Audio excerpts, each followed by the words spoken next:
in talking about our patients, in talking about our study participants, and so forth. And I think many of us were struck by how some of those things are very much on a parallel path, and in some cases they're somewhat divergent. We know this impacts what happens when we submit manuscripts for publication. I think we would all agree that we have a responsibility to model the most appropriate behaviors and language, not only for our patients and our participants, but also for our students and also for the community at large. And I think as many of us began to talk about this issue, we realized that we probably had a wonderful opportunity to hear from some of our different disciplines about the issues that we're facing and the ways that our disciplines are trying to address those issues, and then see if there isn't some way that we can learn from one another today and maybe borrow some of that knowledge and bring it back to our colleagues.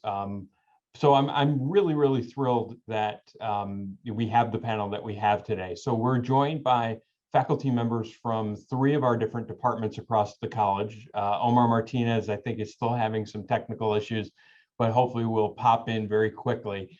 But we're also going to be joined by, right on cue, we're also going to be joined by Doctors Matt Hall, Chris Weldon, and Mark Salzer, who are going to share with all of us their perspectives. And so what I've asked them to do is I'm going to ask them to briefly introduce themselves, remind all of you what disciplines they're in, where they concentrate their work. And I think very quickly you'll see we've got a really wonderful representation of some of the disciplines in the college. And then I have some questions that I want to pose to them, but I'm also very eager to have this be as interactive as possible. So if you all have questions, feel free to drop them in the Q&A feature. So with that, Matt, you're next to me on my Hollywood Square screen. So why don't you go ahead and go first? Sure thing. Yeah, my name is Matt Hall. I am a 3rd-year assistant professor in communication sciences and disorders. And the area that I really work in is with language development in deaf or hard of hearing children. And so terminology in that field shifts frequently over time, but it's also quite contentious in some communities. And so this is a thing that I think about and navigate quite a lot. So I have plenty of thoughts to share. Great. Thanks. And Chris? Hello, everyone. I'm Chris Weldon, and I'm a behavioral scientist, also a 3rd-year faculty member here. And my research focuses on sexual and gender minority populations. It's a very specific word that I'll talk about why I use that. But language is very important when we're talking about the language of identities, particularly around sexual identity and gender identity. And like Matt mentioned, this is an ever sort of dynamic process, and it involves a lot of interaction between what we talk about in scientific discourse and then how that relates to how the communities actually use language to describe themselves. So hopefully we'll have time to talk about that. Great, thanks, Chris. Omar? Yes, Omar Martinez, Associate Professor at Temple's University School of Social Work. I'm a behavioral researcher with a strong focus on community-based participatory action research to address the disparities and inequities impacting Latinos, Latinas, Latinxes. We're going to go into that later, and systematically and structurally excluded populations. We have a few projects going on with Latino male couples, with men and women of trans experience, and medical legal partnerships. So looking forward to engaging in a thoughtful discussion about this important topic. And Omar, am I correct that you were just presenting at some meeting at Harvard in the last hour? Yeah, no, at Brown University on implementation science and health equity. So just coming up from that was a great discussion. So, well, hopefully we will also be a great discussion. But thank you for doing double duty back to back on this. We do appreciate it. And then Mark Salzer. Great, it's great to see everybody. I'm a psychologist and a professor in social and behavioral sciences. And my work is with people with serious mental illnesses, which is one of the language issues that I'll mention in a second. People diagnosed with schizophrenia, spectrum disorders, bipolar disorder, major depression affects about 4% of the adult population in the US. That's about 25 to 30 million people, about 15,000 Philadelphians as well. And I also might bat a little bit in the autism area. I dabble in autism research, and with autistic adults, where there's actually been a big movement towards identity first language, which is hard for me because in mental health, we use person first language, and in the autism community, they're moving to identity first language. So it's great to be here with everybody. And Mark, I'm thrilled that you're going to do that. You know, as our panelist knows, Beth Pfeiffer was trying to join us today to touch on that very issue. She has a bit of a conflict, but I'm optimistic she may join us at the end. You know, if you can carry the ball forward until she joins us, and then maybe she can join the discussion at the end, that would be great. So Mark, let me start with you. You know, as you alluded to, and as we know, individuals with serious mental illness are often portrayed and described in profoundly inaccurate and stigmatizing ways. We see this in the mass media a great deal. You know, when we see you know, a mass shooting, we see some other violent crime, we start to hear very stigmatizing terms, or we assume that the person who did this must have been mentally ill. And, you know, those descriptors, I think, only go further, as you well know, to marginalize those people from the rest of society, which is obviously a great focus of the work you do. What is the current, you hinted at this, but what is the current state of affairs in terms of severe versus serious, person first language, and where are we right now? Yeah, well, first of all, the concept of serious mental illness is a federally defined concept, and it really is used for SAMHSA block grant funding to every state. So the feds have defined this based on some diagnostic criteria and impacts on people's ability to participate in society in different ways. And based on these estimates, they dole different amounts of money to the various states. So even that term, that concept of serious mental illness, though, is pretty controversial because there are lots of people who experience mental health conditions that aren't schizophrenia spectrum disorders, major depression, bipolar disorder, certain anxiety disorders, panic disorder with agoraphobia, borderline personality disorder, various other conditions are also serious and very impactful. So one of the language issues that we experience in our field is really a debate about this term, whether it's a good term for us to use, and there are lots of misunderstandings about it.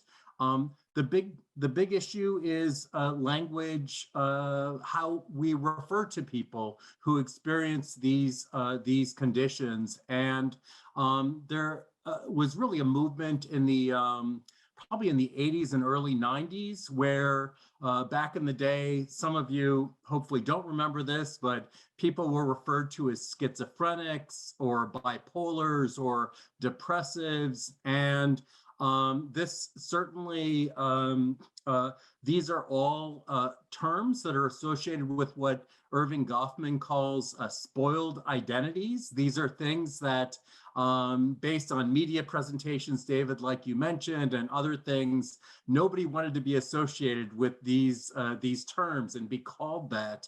And it really generated a lot of internalized stigma as well, where people incorporated some of these negative beliefs. From a public health standpoint, this has kept people from engaging in services, seeking both mental health, healthcare services, and it's, we believe, led to high morbidity, mortality rates. And the other thing that I also direct a center that looks at people's ability to participate in society from kind of a social determinants of health standpoint. And this terminology certainly has an impact on people. So kind of a quick overview, David, is that in the 80s and 90s, there was a lot of discussion about what terms should be used other than this this diagnostic label identity. People were talking about patient, client, consumer, in other countries, service user and user, where the orientation was really moving away from this diagnostic label to more of an active rather than a passive role in healthcare services, for example. So consumer was really a preferred term by a lot of advocates. There was a neat survey, though, where only about a third of people with mental health issues said that they liked consumer. Most people liked client and patient, and they were just fine with that. And these days, there's been a real movement towards terms and concepts like a person with lived experience. So that's something that people are talking a lot about now. But I have to say, and I'll end it here, there has been an identity first movement in the mental health field as well. It's pretty small. I don't know if a lot of people accept it, but psychiatric survivor is one of the concepts. There is an area of disability studies called MAD studies. So this is really an adoption of this MAD identity as part of who they are. And there's something you can look it up called the Icarus Project, which really embodied this identity first orientation. This is who I am, and I'm proud of it, and I'm proud of this uniqueness. So I'll stop there. There are other language things I could mention, but I know other people, I can't wait to hear what everybody else is saying. Yeah. Omar, can you touch on some of the issues in your that are maybe run parallel in your work? But one thing actually came up this morning that I learned. Rebecca Alper was in our research career development group and used the term, and I may pronounce it wrong, but instead of Latinx, she used Latin with E on the end, and then was kind of explaining to all of us how that may be the newest term to describe people from the Latino community, which, I think I probably used Latinx for the first time in a paper back in the fall, and now I feel like I'm already behind the curve. So can you not only touch on that issue as you understand it, but more generally, kind of piggybacking off of Mark, what do you see as similar challenges in your work? That's excellent, and I'm going to start building from Mark's point. Thinking as I was reflecting on the language of disorder, and we public health researchers in HIV have done a poor job on that language, right? Thinking about individuals with sexual risk behaviors, right? HIV sexual risk behaviors, and that's problematic, right? We focus on the risk of that sexual experience and really fail to capture the full pictures of sexual behaviors. I know it wasn't, I put together a few slides here, and I'm sure that you can see it to kind of reflect on that. And, in our work with Latino male couples, right, that came up, right? So it's a study to engage sexual minority men engaged in sexual risk behaviors. And our community advisory board was actually push against that label, right? And thinking about building inclusive recruitment materials, right? Talking about community-based study, right? Talking about a study to promote sexual behaviors, right? I'm also sharing another piece here where we present the prevention toolkit. Once again, moving away from this risk framework and risk discourse, and how diets and how Latinx male couples, Latino male couples can have hot, fun, and safe sex.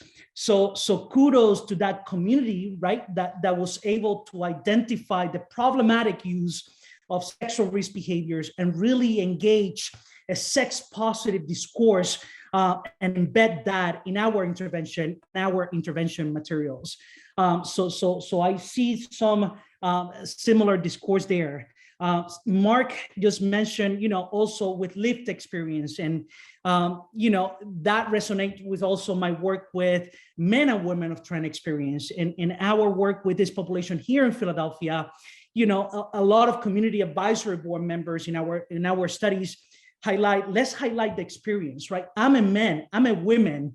The experience is transgender, right? The lived experience is transgender, right? The struggles, the discrimination, the harassment, the violence.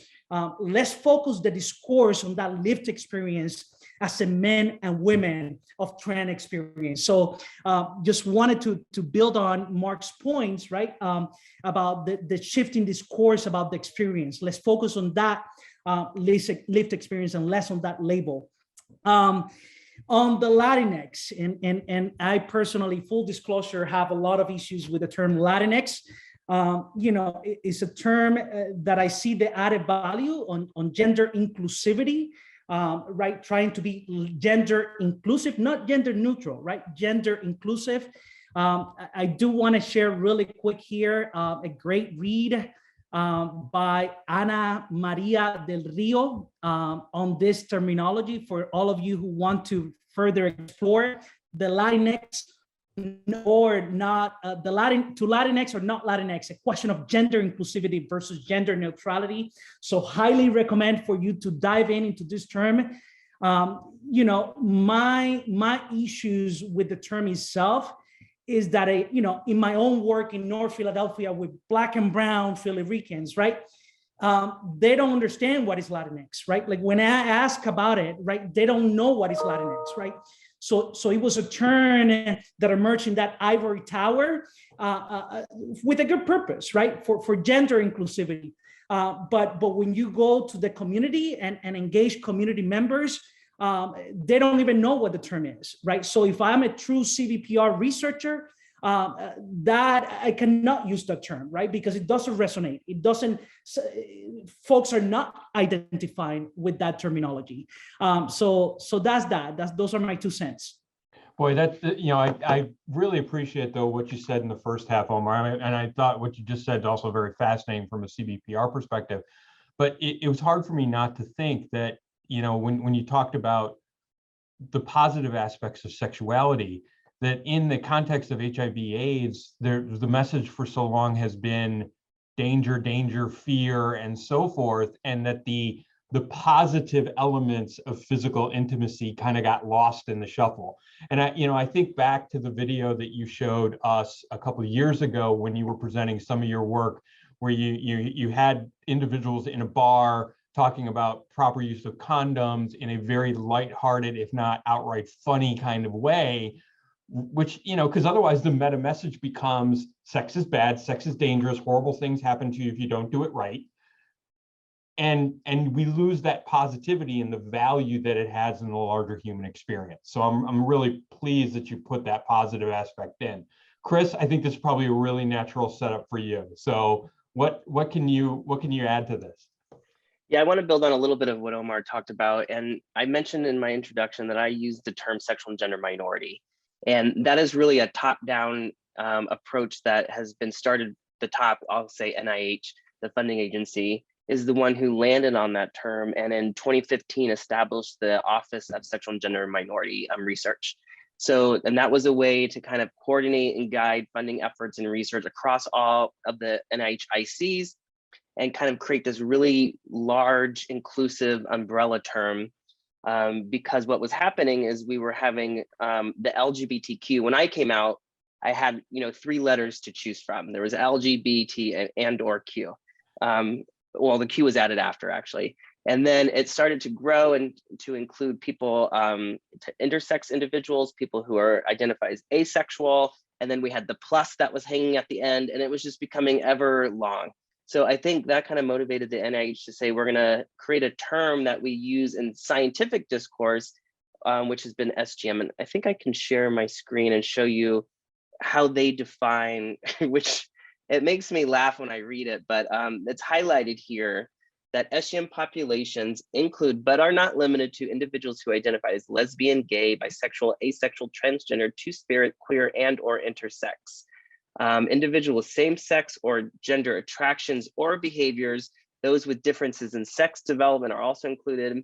And then these populations, and they kind of throw this in, that people don't actually have to self-identify in those ways, but whose sexual orientation, gender identity or expression or reproductive development is characterized by non-binary constructs of sexual. That's like a mouthful, right? So what they kind of did is took all those letters and created this umbrella term, which personally I think is somewhat useful in our scholarly discourse to kind of refer to these populations. But the community does not identify as SGM. No one says, I'm a sexual minority.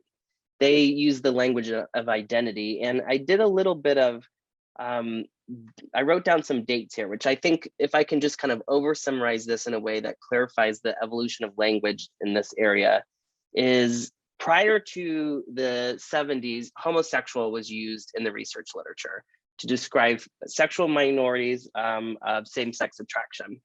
And it wasn't until about 1973 when the American Psychiatric Association removed homosexuality from the DSM. And that kind of instituted a lot of changes across the board where community members no longer wanted to identify with this clinical term, and it was a movement towards the term gay, which has actually been around for a lot longer than I thought. And if you just look on Wikipedia, it has a really interesting history, just the use of the term gay. But at that time, people started using the language of identity. But in public health, we kind of shifted what Omar mentioned to the language of behavior. So that's where we get men who have sex with men, women who have sex with women. Then there's all these men who have sex with men and women. So it kind of got into this sort of epidemiological focus on behaviors, and that was largely around HIV research. But then at the same time, about in the 2000s, when SGM research started to broaden out and talk about things like cancer that I focus on, and other kind of issues that are really related to identity, that's when LGBT, sometimes people drop the T, sometimes it's included, sometimes the plus is there. That's sort of the language of identity that it's emerged. And then since then, the NIH kind of, I don't want to say erased all that, but kind of dropped it into this larger pool of SGM.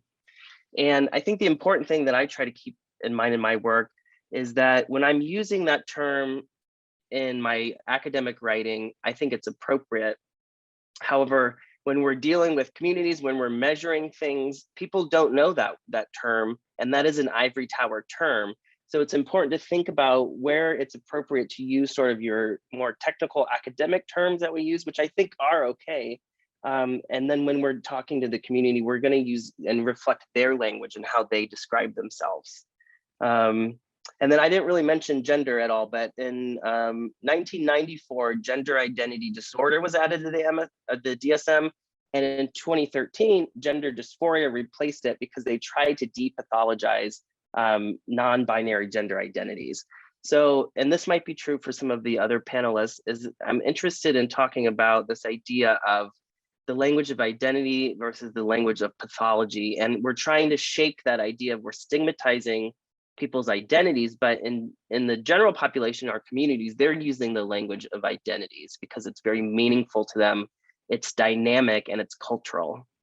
So, I mean, a couple things just jumped out at me. The tension points that both of you just talked about between how we talk about this with other researchers, which in what could be an effort to be appropriate, but can almost feel a little sterile, frankly, versus if you are doing more community-based participatory work, you feel that pull to want to use the language that truly represents the lived experience of the individuals that you're working with. And so that gender and sexual minority may seem appropriate on the one hand, but back to Omar's point, if he goes out in the community and he says, I'm using this, he says, tell me what it means to be Latinx, and your partners look at you like, we don't use that term, we don't know what that means.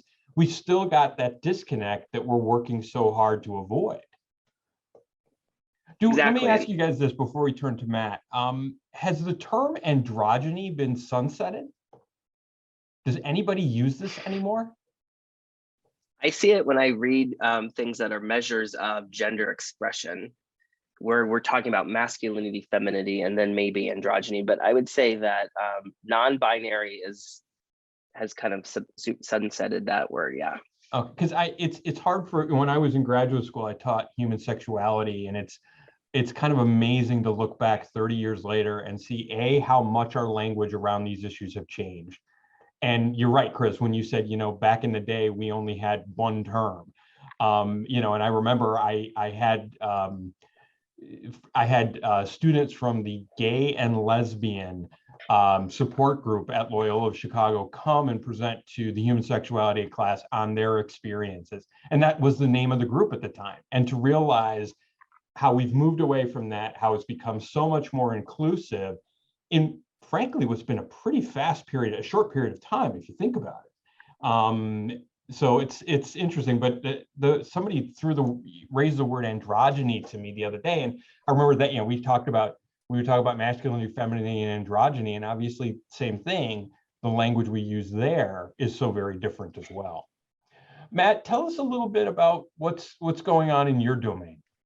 Yeah, there are a lot of echoes, I think, with what everyone else has brought up, particularly in the tension between sort of pathologizing terms versus identity terms, where deaf and hard of hearing people often don't view their deafness or hearing levels as being a bad or negative thing that needs to be fixed or cured, and so are resistant to being described in terms that you might use rightly for something that you do want to be cured of. So I think David has mentioned before the example of a cancer person. Like, we wouldn't say that, we'd say someone who has cancer.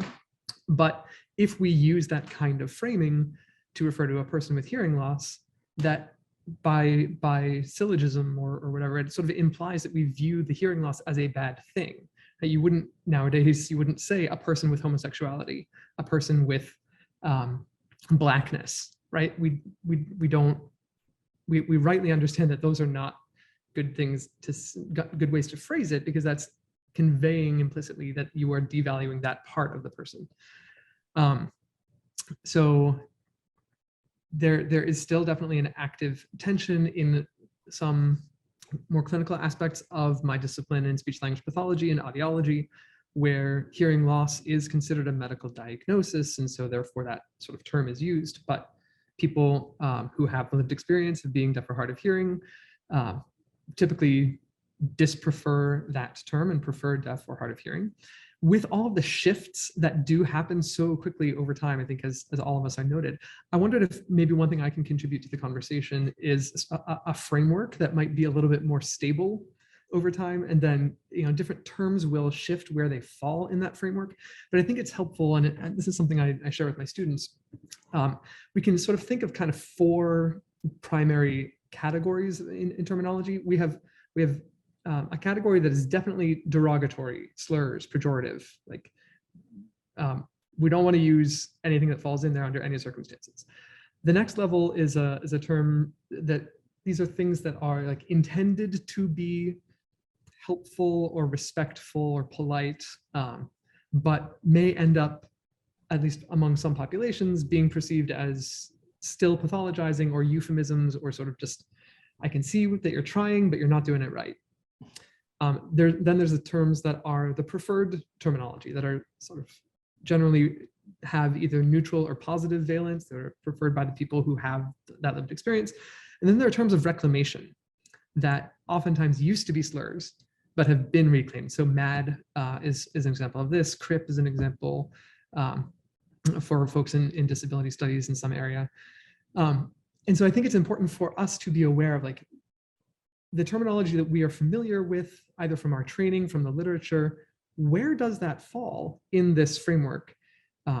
Because if we think that we're using terms of preference, but really they're more, I mean, usually the challenge is between these 2 categories, right? We mostly know what the slurs are, and we mostly know not to use the terms of reclamation if we aren't part of those communities ourselves. But the challenge is usually between these, like, is this a euphemism that's trying to be respectful and failing, or is this actually a term of preference? Maybe I'll hold there, because I think the rest is kind of more controversial. So. What did the rest of you guys think about that framework? What Matt just outlined for us?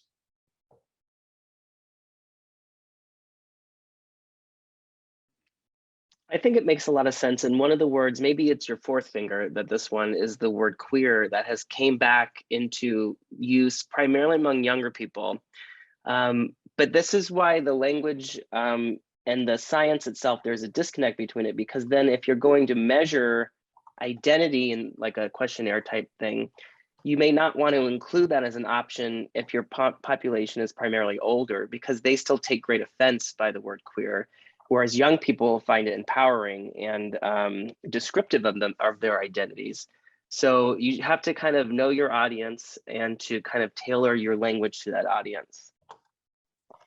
Yeah, and I want to build from Christopher's point, right? And learning from my own work, right? So the added value of community engagement in all sciences, right? I don't care, behavioral, basic science, right? When you're engaging human subjects, the importance of having these assessments, this instrument vetted by community members of that intended population, pre-test and do pilot testing before you go into the field and actually collect data. And that's where the problematic comes in, and that's how you can strengthen the science and the validity and the processes of data collection, right? So I always do that, even right when instruments are not validated in Spanish and translated, engagement of that community advisory board and pre-testing this assessment and instrument with that intended community. That's something that I do, and I embed as part of my work. Mark? Yeah, I mean, I love both those comments, Chris and Omar. I was going to say though, Omar, that these terms are so controversial, so mixed. I mean, Chris raised the issue of generations. And I talked to my son about what he wants to, my youngest son, about what he'd like to be referred to. And he said, call me whatever you want. He's really open to a lot of different things. And, I've been involved in, most of my work is done in collaboration with people with lived experience, peers, consumers, clients, whatever they want to be called. I'll do whatever you want to be called. But in this conversation and negotiation, it's really hard to find terms that are really acceptable to everyone, obviously, and it's really very, very difficult to do. So mostly I just try to say, doing my best here, but we can't have everything usually, or sometimes we can, because sometimes it's confusing, or sometimes people are unclear and they're spending too much time thinking about the language, but it is a challenge. And this conversation also got me thinking about, this audience thing. And sometimes it's just hard to be right. And it just matters on what we're trying to do here. For me, it's that issue of serious mental illness and using that term. For a little while, I was moving away from it in my research and not mentioning it in using that in articles that I was publishing. I was using significant mental health issues, serious mental health concerns, these terms that some advocates really liked.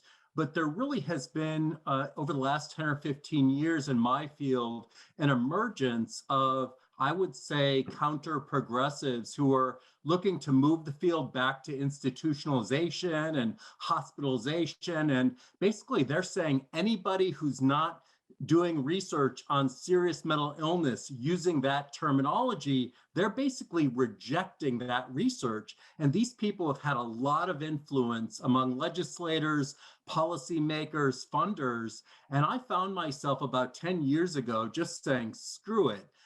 I need to get these people to back off. They're wrong in a lot of their perspectives, and I'm not going to let them reject the good research that we're doing with the population that they're interested in just because they don't like the terminology I'm using. So I have reverted to serious mental illness, and I have to apologize very often to my advocacy colleagues that I do work very closely with. And I say, this is why I'm doing it. If we get stuff out there and it doesn't say serious mental illness, people will say, this doesn't matter. You're not talking about the people I'm talking about. So it really is, gosh, it's hard. I mean, I agree with you. We have to talk with people, but sometimes we just make a decision and for certain reasons. No, and that's a great point, Mark. And I appreciated that. For example, I hate the term men who have sex with men, but the grant that I put yesterday on Latinx male couples for NIH has that terminology, right? Because the reviewers are going to ding me if I don't use MSN, right? And I'd rather get this project funded to help my community, right? So you have to look at the audience and context. Now, the flyer that I put together to recruit my Black and brown folks in North Philadelphia, I'm not going to include MSN here, right? So the content and the environment matters, and the receiver matters, right? Here is the added value of that community consultation. So I know it's a mouthful, right? Do you or your partner identify as Latino, Latinx, Afro-Latino, Latinx, or Hispanic, right? So look at that piece, right? And the CAP really wanted to see this because you have a lot of Puerto Ricans in North Philly who are Afro-Latino, Afro-Latinx, right? So in order to reach and make this appealing to that community, I needed to use that local terminology, that local language, right?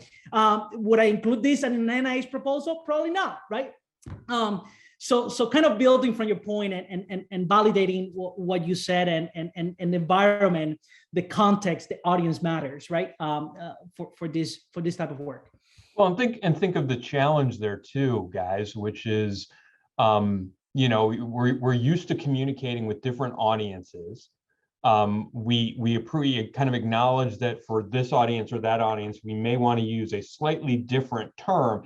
And yet, when we all get revved up and get going and get passionate about our work, that passion sometimes can cause us to use the wrong word in the wrong place at the right time. And now suddenly we've offended somebody in the audience. Yeah, I think it is hard. And the thing that's striking to me, and I would appreciate all of you guys commenting on this, is it seems like a good rule of thumb for all of us in wrestling with these issues is one of humility, which is to realize that we need to be mindful and thoughtful of our audiences. We need to be mindful and thoughtful of our participants, our community partners, our stakeholders, but also be able to learn from them and to not assume from our ivory tower view that, you know, we're going to use the academic language and we're going to bend you to our will. I think along with that humility, also it's inverse, I'm not sure what the right metaphor is a recognition of privilege at the same time. And that if NIH, if professional societies are, or sort of, you know, health provider and institutions are using terms that the community doesn't prefer, the community has very little power to change those professional practices, but we do. And so one thing that we can do, if we are in this place of recognizing a tension between what our community members prefer and what the discipline of our culture of our discipline expects or enforces, is that we can advocate for change within our professional societies. That has happened, or even at a smaller scale in journals. If we are invited to be on the editorial boards of journals and they have certain policies about what kinds of language are or are not within journal standards, those are, you know, they're certainly not the systemic solution that we might want, but there are opportunities to move it a little bit forward where we can. And I think it's important to recognize that we aren't just helpless players caught between these two communities. We can have some agency in helping to amplify the voices of what the community members would prefer. So I want to have us pivot just a little bit off of that point, Matt. What do all of you feel like is is the strategy to best educate our students about these issues? I mean, Matt, your proposed framework, I think, is a brilliant way to do it, and a brilliant way to think about it. And it's definitely something that I'm going to bring into the classroom going forward. But what else should we be doing with our students in this area? And then I guess at the same time, I want to ask you all a bit of a more challenging question, which is, when we are out and about in the real world, not when we're with our stakeholders, not when we're with our community partners, and we overhear or witness the use of profoundly inappropriate terminology, what is our obligation? And what have all of you done in those circumstances to kind of clean things up, if anything?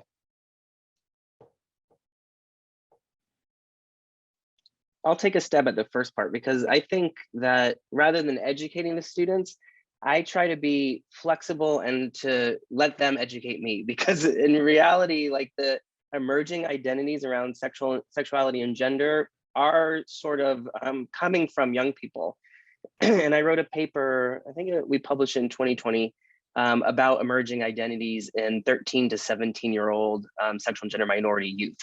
And the identities that they were kind of expressing, you know, some of them centered around what we would expect, but then some of the other ones were, I think I wrote a couple down, pansexuals becoming very prominent. And then if you go on Twitter, there's these huge debates about what's the difference between that and bisexual, but they have cultural meanings for these young people.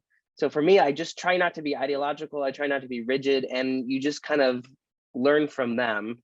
And I think that's helpful when we're talking about language, because language is always changing, it's evolving.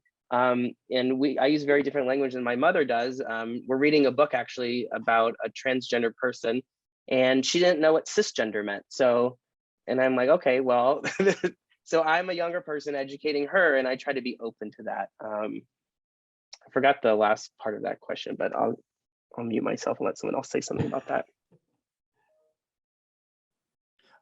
I love that idea of learning from the students. Except it got me thinking about, at least talking about mental health issues with students. I do think that definitely this generation is much more open about mental health issues and much more likely to talk about mental health issues. My experience, though, is many are, when they accept this identity or this experience in their lives, that they're really accepting a certain narrative, a medical model narrative, a diagnostic narrative, symptom-based narrative, like, they're depressed or bipolar or borderline or whatever. And I usually, oftentimes in my interactions, introducing many of those students to these concepts of lived experience, of peer, of consumer. There's a whole movement of people who think about themselves in a very different way. And at least in mental health, when it comes to these kinds of issues, I don't think even this younger generation, while more open to talking about issues and experiencing less, feeling less internalized stigma about this, accepting that, they're still unfamiliar with some of these other ways of thinking about things. I think your second question was about reacting or interacting with people if I overhear it. Yeah, I mean, I don't, on the mental health side, I don't usually hear people say too many offensive things. Other than, they don't say schizophrenic anymore. Most people don't say that, or bipolar or something like that. It's usually other issues or other topics where I'll certainly say things if somebody, talks about SGM or Latina communities or people of color in certain ways. I'll certainly say something. So Mark, I want to go back to where you started, which is I'm struck by that too, that our students and our teens and our 20-somethings seem to embrace parts of their lived experience that back 20, 30 years ago, many times people worked very hard to keep hidden. Do we think, and do you think that and do others think that that's a byproduct of the fact that we all, because of social media, live so much more publicly now than we did 30 years ago?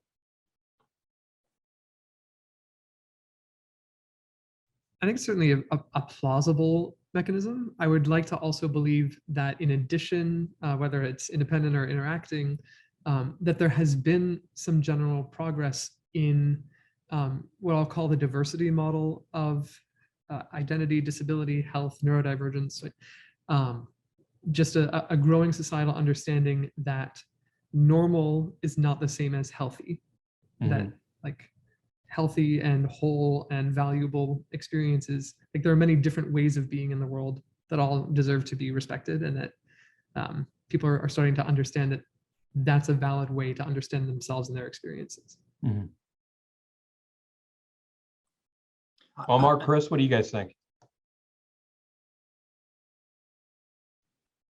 I know that from my research with younger people that social media has been an outlet for them to try on different identities and explore that through their social interactions virtually, which has been really important. The internet has been very important for LGBTQ communities, since its inception, and not only of just meeting others, but kind of playing out what these identities mean. And that's why I think in the study that I sent out, we saw a lot of different things of ways that young people, how they're describing their sexuality in ways because they don't think that gay, bisexual, lesbian, or transgender, it doesn't fit with them. It doesn't fit with their experience. And I think that is the internet has been really important in helping them to kind of explore that. But Chris, what if we, we also know that the internet and social media can also be, the collection point for a lot of scientific misinformation and bad information. So, how do we deal then with that, the converse of that, where discussions around these issues start to go sideways? And how do we balance that tension with accepting and appreciating and valuing the lived experience of the person who's made that post or started that string? That's a good point. I don't have a good answer for that. I haven't studied that personally, but I know that there are a lot of supportive communities, you could even call them bubbles, that people can feel safe of expressing themselves. And I think that's what I'm referring to when I'm talking about how they're exploring it within those safe spaces that are virtual. Yeah, I mean, I didn't mean to put you on the spot that way. I'm just thinking about, sometimes we can end up witnessing a conversation, whether it's in person or on social media, and realize that the topic has spun sideways, and that whether it's the strongest personality or the loudest voice, as we sometimes see on television, carries the day.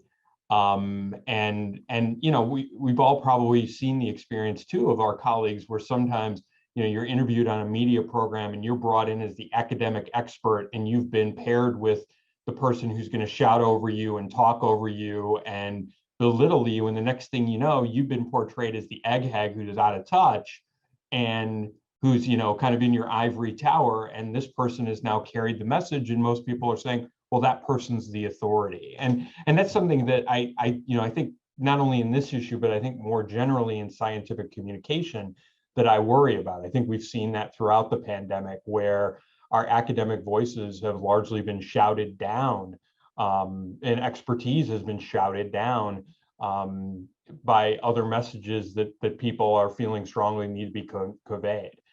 So I know we're getting close to the top of the hour, and we have a phenomenal turnout today and a few questions that are already in, but I suspect more are going to come in. And I hesitate to cut this phenomenal conversation short, but I want to give other people a chance to chime in. So one question to all of you, with all of these shifting terms over time, different terms have been used by different researchers, even within a given study population. How do we deal with the scientific goals of making those generalizations? For example, who do our findings generalize to? How do we synthesize the literature? Or do we have a responsibility to not make generalizations and really fractionate our populations into those smaller subpopulations? I can respond at least initially to that one, because this is a huge issue in my field. One of the big questions in work with language development in deaf and hard of hearing children is about the balance of listening and spoken language with respect to sign language. And there's a lot of research that it claims to compare the two. And you've got one group that's called listening and spoken language, and then you've got another group that's called signers. But by referring to that second group as signers, you sort of convey the idea that like signing is their predominant experience. But what some of my work has shown, and what many people have known for a very, very long time, is that in the signing group, they have maybe about 2% of their life that is signing, and the rest of it is also listening and spoken language. And using that kind of label creates a very misleading impression of what the outcomes are like. So one of the things that I've been advocating for in my discipline is like just more descriptive terms for your groups. So if they are really, this is my listening and spoken language only group, and then this is my not listening and spoken language only. It's like, it protects people a little bit from interpreting your terms to mean something that they really don't mean. Mm-hmm.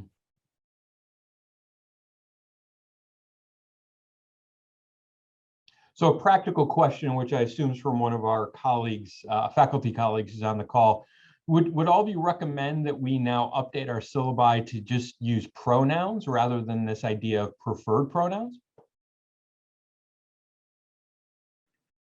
I will answer a strong yes on that. It kind of reminds me of when people used to say sexual preference. It's not a preference, it's something very real about a person. So it's not that they preferred that pronoun, that is their pronoun. So I would just use, I think that's a very important distinction.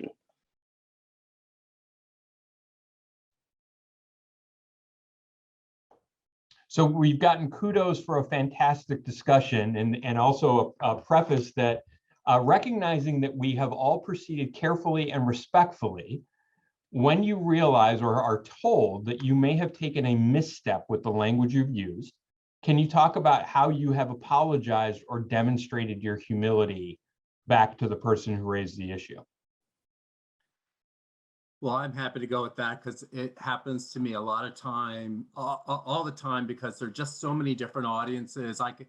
I can do presentations to consumer audiences where there are providers in the room, policymakers and researchers, and usually, first of all, in grant proposals, I've come to having a little footnote on the very first page with whatever term I'm using, where I say, this is the term I'm going to use. This is why I'm using it. I understand there are different terms that people use. So I definitely do that on my grant proposals. And I suspect that it probably goes over well with reviewers. So that is one thing I'll recommend to those of you who are writing grant proposals. But in presentations, conversations, other kinds of things, I usually, if it does come up, and somebody expresses concerns, I'll just say why I do this, and what my concerns are, and what my perspective is, and why I think it's important, and I certainly respect all the other terms and perspectives that are out there, and try to do so with the utmost humility. I mean, I completely understand that there are different perspectives and ideas, and I'll use whatever term I want to use, whatever term they'd like me to use. The issue, though, is that in some rooms, some people want person with lived experience, some people want peer, some people want consumer, some people want, they identify as a patient and a client, and they want help. Just do the best I can. Yeah, I saw some media postings earlier this fall where some of our colleagues in medicine are really starting to bristle against the idea of not using patients, or they feel strongly that the word patient should be used, because they feel that the loosening of the language has actually been one of the contributors to some of the profound disrespect and animosity and threats and acts of violence that they've witnessed during the pandemic.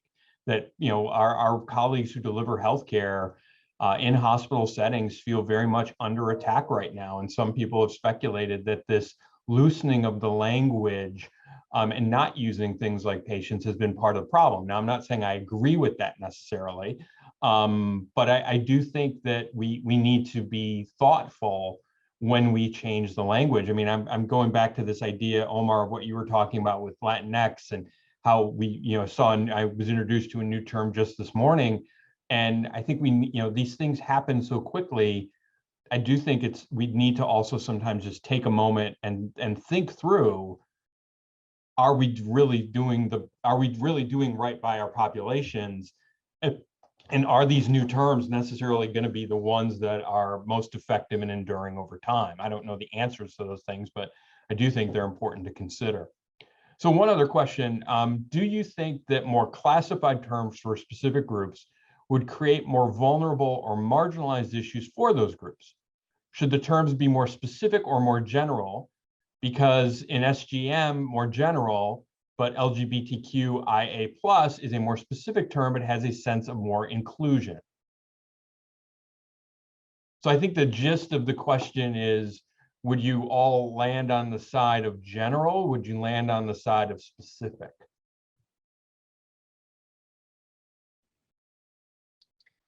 I think it depends on what your focus is. So sexual orientation, I lean on theory, is attraction, identity, and behavior. So if behavior is the most significant threat to an individual's health, then it makes sense to focus on behavior, measure behavior, describe behavior, talk about behavior, but maybe identity doesn't have as much to do with it in that case. You could go awry by just collecting information about identity when they may not line up. Bisexual, someone who identifies as bisexual does not mean that they have behaved bisexually at any recent time. So it's important to think about them as very different. And I don't think you would ever measure SGM in a survey or when you're talking with the community. So it's just being very specific about what the intention is and what the outcomes that you're interested are and what the potential sort of, I guess to use an epi word, exposure is. Is it the behavior, or are we talking about your lived experience through your identity? And oftentimes I talk about, we use gay, lesbian, those terms as proxies for something harder to measure, like that lived experience. They're proxy measures. They're not meaningful of themselves. They indicate something else that we can't quite measure perfectly. Yeah. One suggestion, and I think Mark alluded to this, right? If you name it, whatever you name it, define it, operationalize it, right? You know, I have reviewed proposals. They mention a structure of racism and discrimination. They don't operationalize it. They don't capture it, right? And those proposals get dinged, right? So make sure that whatever you use, you operationalize it, you contextualize it, and just wanted to validate Mark's point on that end, right? And claim it.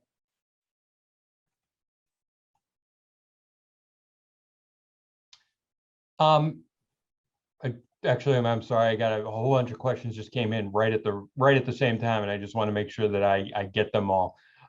Jing-Wei Wu, though, our colleague from Epi Biostats, did a couple things. One, he suggested that you guys all write a paper together for Common Health on these issues, which, as you know, one of the editors, I strongly endorse.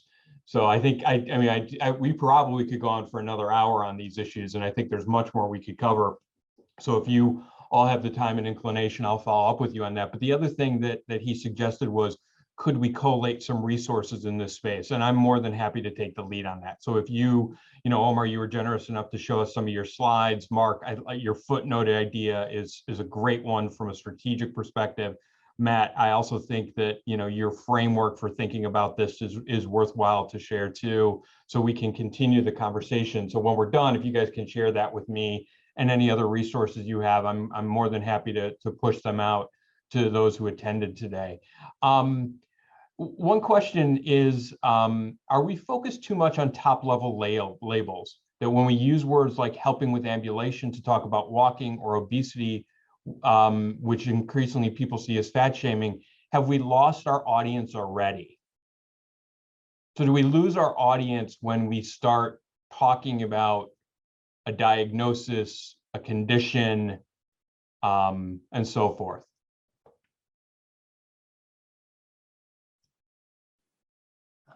I mean, I think it matters on what the audience is. So in certain audiences, that's the accepted nomenclature.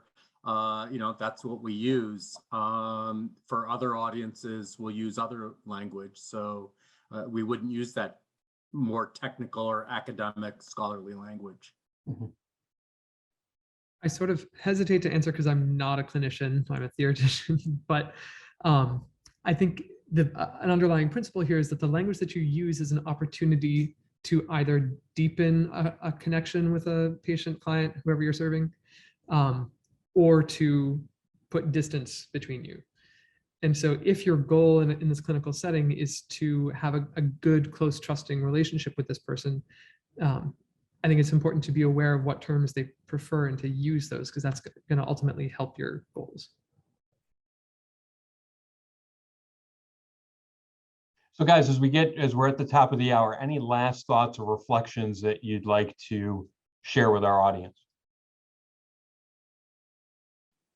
I just put mine in chat. I wanted to just quickly mention that language in mental health, there are a lot of people, including SAMHSA, a federal agency, that's rejecting the term stigma, because stigma does literally mean a mark of shame, and it suggests that we should be nice to these people who are so shameful or have these deficits. And some people have also suggested we should just call it what it is, prejudice and discrimination.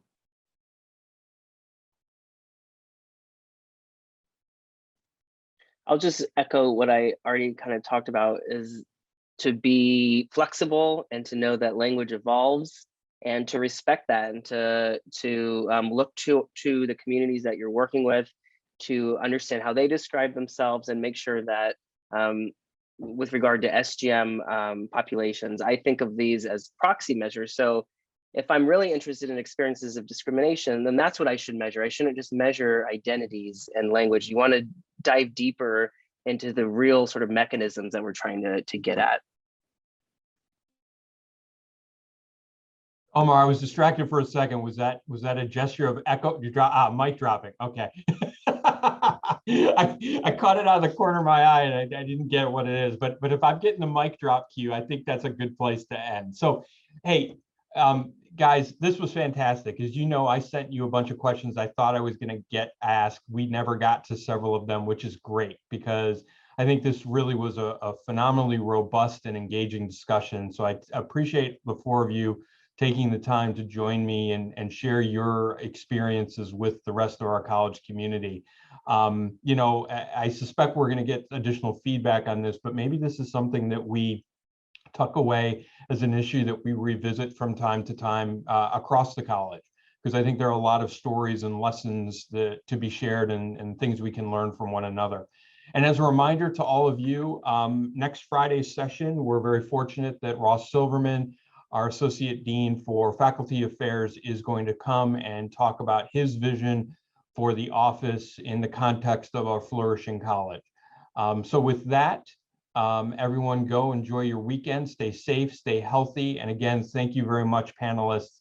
We'll see you all soon and hopefully start seeing each other in person more and more in the weeks to come. Take care, everyone.